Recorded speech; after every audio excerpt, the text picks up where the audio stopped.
Hi.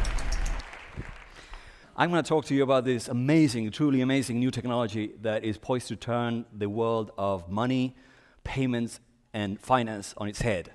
It's really mind-bending, so please pay attention. I was born in Argentina, the bottom of the world. These are some of the things that I experienced in my lifetime. We were one of the richest countries in the world in the early 20th century.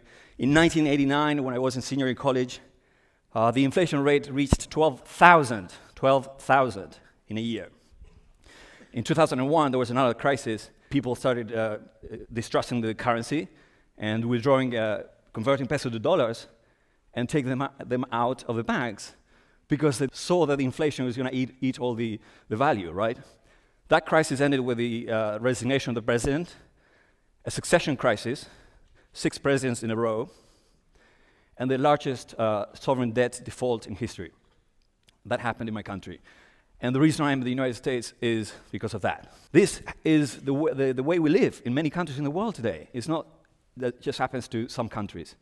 Most countries in the world are ravaged by inflation and the loss of value of their currencies. These are some of the situations, some of the countries. Some people take it with humor. But the truth is that the lives of many, many people are affected by corruption, mismanagement, and incompetence. That happens everywhere in the world today.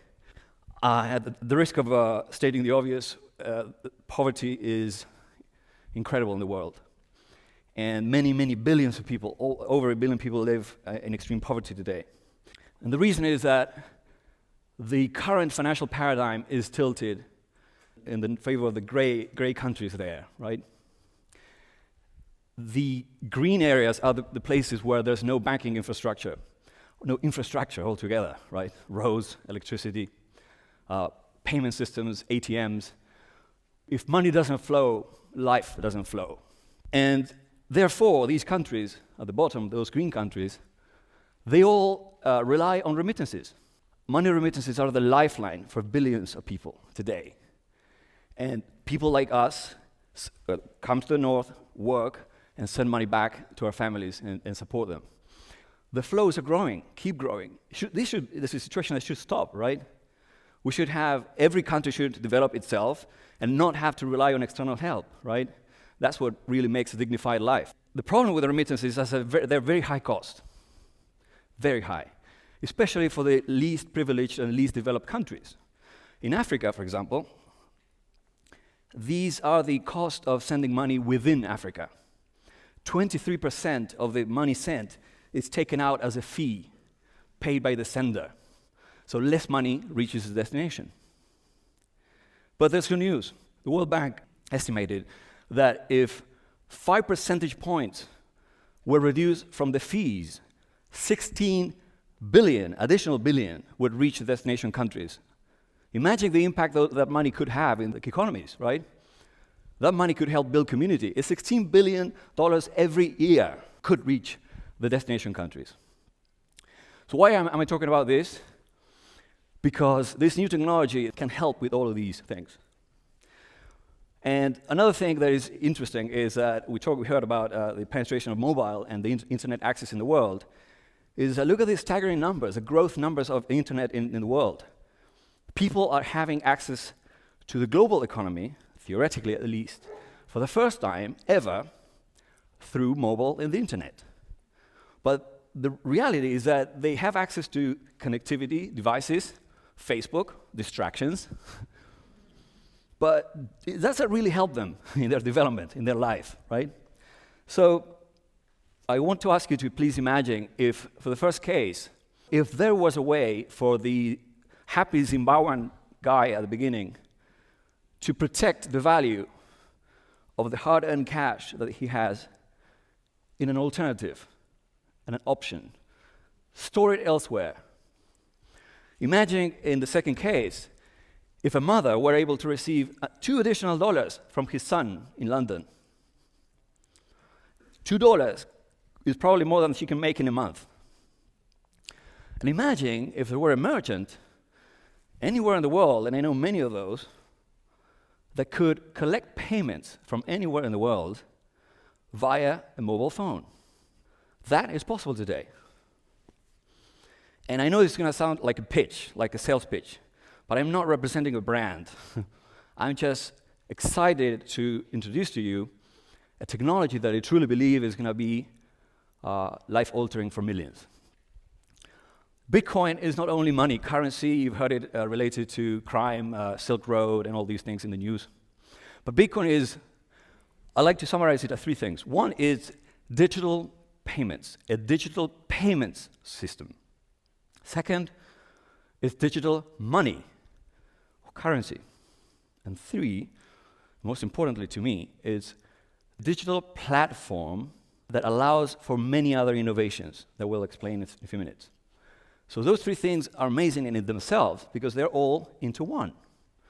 But the more mind-bending feature of this technology is that it's distributed across the internet and is not controlled by any central authority.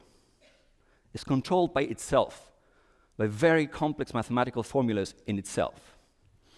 So with Bitcoin, I can send payments anywhere in the world instantaneously. Any value, any amount. 5 cents, $1, $500. It's secure. The payments are unalterable. They cannot be counterfeited. And it's mobile to mobile, mobile to computer. It's really simple. As digital money, remember this, the Zimbabwean person, the transactions are not measured in euro or yen or dollars or any currency. They have their own denomination, which is called a Bitcoin. The unit of the denomination is a Bitcoin. And the value, the dollar value of that Bitcoin, is determined in an open market. It's just as any other foreign currency that we know today. You know, there's a currency pairs in every country, right?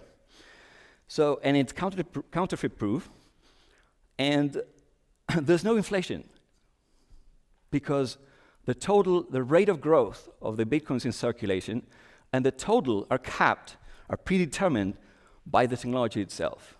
So it's revolutionary for many reasons, but two of those are that it's distributed or decentralized. And that means that it's not controlled by any central authority. And this is incredible, bear with me. Whenever we execute a payment, whenever we execute any transaction, even in a contractual relationship, there's always an external third party behind us attesting to that transaction, verifying that the transaction is real, that it took place.